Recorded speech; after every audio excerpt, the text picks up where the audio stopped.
Si tu possèdes déjà une console, est-ce que ça vaut quand même le coup d'acheter un lecteur Blu-ray? Bonjour à tous et bienvenue sur la chaîne. Alors comme dit juste avant, aujourd'hui on va comparer un petit peu la console à un lecteur Blu-ray et 4K. Alors je tiens à préciser juste avant que je ne suis en aucun cas un expert dans ce domaine-là, je suis quelqu'un de lambda, mais je trouvais ça intéressant d'avoir un avis un petit peu plus simple que technique. Il y a plein d'autres vidéos disponibles pour ça, pour aller comparer les modèles, etc.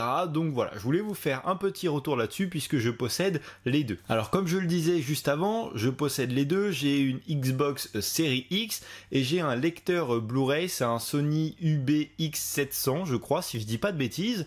Et donc j'ai pu un petit peu comparer les deux et on va pas tourner autour du pot. Pour moi, si tu possèdes une console dernière génération, acheter un lecteur Blu-ray d'entrée de gamme ou moyenne gamme, ça ne servira strictement à rien. Il y a un ou deux petits détails qui peuvent être un peu plus gênant, mais sinon si tu possèdes une console, pour moi il n'y a aucun avantage, à part si tu as une salle dédiée, si tu as une installation dédiée, ou si tu veux là carrément une qualité supérieure. Mais une qualité supérieure, ça veut dire des lecteurs qui avoisinent les 1000 € minimum. Là tu pourras avoir une différence de qualité, tu pourras justement faire une installation dédiée avec un kit home cinéma, etc., tout ce qui s'ensuit.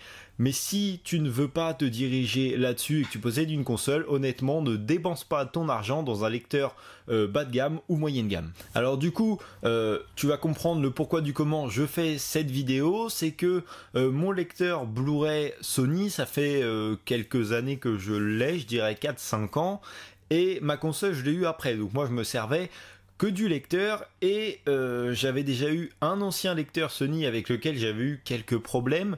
J'avais ensuite acheté une gamme au-dessus, celui que j'ai fait le 4K, voilà, c'est vraiment un des plus hauts de gamme chez Sony en tout cas. Là dernièrement je crois qu'ils ont juste sorti la nouvelle génération, mais il n'y a pas au-dessus, si je dis pas de bêtises, ou alors un qui traite le son, mais en termes de qualité d'image il n'y a pas au-dessus. Et donc voilà, et donc moi j'avais celui-ci, j'en étais moyennement satisfait, j'avoue. Je sais qu'il y a son concurrent qui est chez Panasonic, mais qui est plus cher et de 100 ou 150 €, donc ce n'est pas rien non plus. Mais voilà, j'en étais pas hyper satisfait, j'avais plusieurs problèmes avec, et malheureusement il s'est avéré que il a planté récemment. Ça faisait plusieurs fois qu'il me faisait des petits coups et là il ne veut plus rien lire du tout. Du coup je suis passé sur ma console pour ne pas racheter un lecteur, parce que je ne voulais pas racheter un Sony pour les raisons évidentes. Racheter un Panasonic, j'hésitais, et donc du coup je me suis dit, en attendant que je me décide, etc., je vais lire les Blu-ray sur ma console. Et justement le premier Blu-ray que j'ai lu sur cette console, c'est Dune en 4K. C'est un steelbook que je possède, et donc du coup j'ai vu le film juste avant la sortie du deuxième, et quand j'ai mis mon Blu-ray dedans, la première chose que j'ai dit c'est waouh, franchement l'image est sublime. J'ai un téléviseur LED tout simple, je n'ai ni OLED ni QLED, et j'ai vu un réel changement par rapport à la lecture que j'avais sur mon Sony. Donc pour moi, en tout cas, en termes de visuel, ça fait plusieurs fois que je regarde un Blu-ray, DVD et Blu-ray 4K sur la Xbox, et je trouve que j'ai un meilleur rendu visuel sur ma console que celui que j'avais sur le lecteur. Après, au niveau de la facilité de l'emploi, je trouve que le seul problème que tu peux avoir, par exemple, c'est que avec ton lecteur, tu as juste une petite télécommande, c'est assez simple, alors que si tu veux le lire sur ta Xbox, il faut toujours que tu aies ta manette sur toi. Les boutons sont pas toujours forcément intuitifs, tu vois, pour mettre pause ou quoi que ce soit. Les premières fois, je cherchais quel bouton c'était, mais sinon en soi, il n'y a rien de différent. Au niveau des interfaces sur la Xbox, il a fallu installer une petite application. Ça a pris vraiment quelques secondes. C'est gratuit, ça te demande rien de plus. Et sur le lecteur Sony, au niveau de l'interface, j'avoue que je n'en étais pas hyper fan. Alors après, tu avais la possibilité d'avoir une plateforme de streaming qui était Netflix. Les autres, tu ne pouvais pas y accéder. Et après, lire justement tes DVD, etc. Donc voilà, mais l'interface, je la trouvais pas extraordinaire et comme je t'ai dit, j'avais une autre génération avant, je n'ai pas vu d'évolution non plus. Donc voilà, au niveau des interfaces, je trouve que c'est vraiment assez semblable. La seule différence qui peut changer, et ça après, c'est plutôt un goût, c'est vraiment cette histoire de manette versus télécommande. Donc voilà, si ça te dérange pas d'avoir une manette, bah tu auras pas de problème. C'est vraiment un petit détail. Je voulais également revenir sur la gamme de Blu-ray Sony. Alors j'ai vraiment pas envie de leur faire une mauvaise pub, même si en parlant des problèmes qu'ils ont, ça en fait forcément une. Mais j'avais un lecteur Blu-ray simple, donc c'était dans les entrées de gamme, il ne lisait pas le 4K. J'avais des problèmes, en fait tu mettais le Blu-ray et il s'arrêtait en plein milieu, l'image se figeait 2-3 fois et ça le faisait assez régulièrement. J'ai du coup changé pour un 4K qui avait exactement les mêmes problèmes. Il y a eu quelques mises à jour, je me suis dit peut-être que ça va se régler.